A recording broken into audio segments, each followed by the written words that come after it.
ஹாய்ங்க. ஒரு மாதமா எங்கள் அம்மா அவினாஷி கோயிலுக்கு போகணும்னு சொல்லிகிட்டே இருந்தாங்க. அதுக்கு இன்றைக்கி தான் சரி போகலான்னு சொல்லிட்டு காலையில் ஏர்லியாக எழுந்திரிச்சு கிளம்பி எங்கள் அண்ணா ஃபேமிலியோடு நாங்கள் போயிட்டு வந்துட்டோம். மார்னிங் பிரேக்ஃபாஸ்ட் கடையிலேயே சாப்பிட்டோங்க. மதியம் வந்தால் சமைச்சு சாப்பிடணுமே, ஒரே டயர்டாக வந்தோம். என்ன தான் டயர்டாக வந்தாலும் நம்ம தான் ரெஸ்ட் எடுக்கிறோங்க. பட் நம்ம அம்மாங்கெல்லாம் நமக்காக மாங்குன்னு சமைப்பாங்க. அந்த மாதிரி இன்றைக்கி எங்கள் அம்மா என்ன சமைக்கலான்னு கேட்டாங்க. எனக்கு எங்கள் அம்மாவோட அரிசி பருப்பு சாப்பாடு தாங்க ரொம்ப பிடிக்கும்.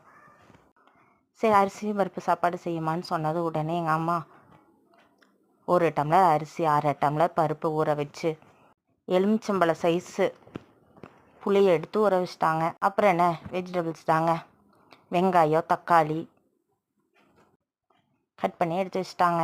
அடுத்தது என்னங்க, குக்கரில் எண்ணெய் ஊற்றி கடுகு, சின்ன வெங்காயம், பூண்டு, கருவேப்பிலை, பச்சை மிளகா 3, 2 வரமிளகா போட்டு நல்லா கண்ணாடி பதம் வர வரைக்கும் நல்லா வதக்கிட்டாங்கங்க. அப்புறம் பார்த்திங்கன்னா 2 தக்காளி அறுத்து வச்சு அதையே ஆட் பண்ணிட்டாங்க. தக்காளி சீக்கிரம் வேகிறதுக்காக எங்கள் அம்மா தேவையான அளவு உப்பும் அப்போவே ஆட் பண்ணிட்டாங்கங்க. நல்லா தக்காளி பச்சை வாசம் போகிற வரைக்கும் நல்லா வதக்கி விட்டுட்டாங்க. அடுத்தது 1/4 டீஸ்பூன் மஞ்சத்தூளும் 1 டேபிள் ஸ்பூன் மிளகாய்த்தூளும் குழம்பு மிளகாய்த்தூளும் ஆட் பண்ணிட்டாங்க. எங்கள் அம்மாவுக்கு கடையில் வாங்குறதெல்லாம் பிடிக்காதுங்க. வீட்லேயே அரைக்கிற மிளகாய்த்தூள் தான் யூஸ் பண்ணுவாங்க. இப்போது பருப்பு அரிசியும் கழுவி எடுத்து அதில் ஆட் பண்ணிட்டாங்கங்க.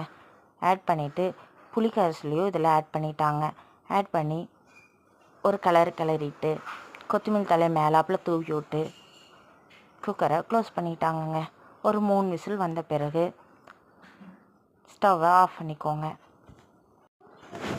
இப்போ தாங்க நம்ம எங்கேயாவது வெளியே போயிட்டு வந்தோம்னா கடையிலேயே சாப்பிட்டு வந்துடுறோம். பட் நம்ம அம்மாங்க நம்ம பாட்டிங்களாம் பார்த்திங்கன்னா எங்கே போயிட்டு வந்தாலும் வீட்டில் சமைச்சு சாப்பிட்டா தான் நல்லாயிருக்கும்னு சொல்லிட்டு எவ்வளோ கஷ்டமாக இருந்தாலும் வீட்லேயே வந்து சமைச்சு சாப்பிடுவாங்கங்க. கண்டிப்பாக உங்கள் வீட்லேயும் அம்மா சமைக்கிறதுல ஏதோ ஃபேவரட் ஃபுட்டு உங்களுக்கு பிடிக்கும். என்ன ஃபுட்டுன்னு சொல்லிட்டு கமெண்ட் பாக்ஸில் கமெண்ட் பண்ணுங்கள் ஃப்ரெண்ட்ஸ். வீடியோ பிடிச்சிருந்தால் லைக் பண்ணுங்கள், ஷேர் பண்ணுங்கள், சப்ஸ்கிரைப் பண்ணுங்கள். Thank you friends. Bye bye.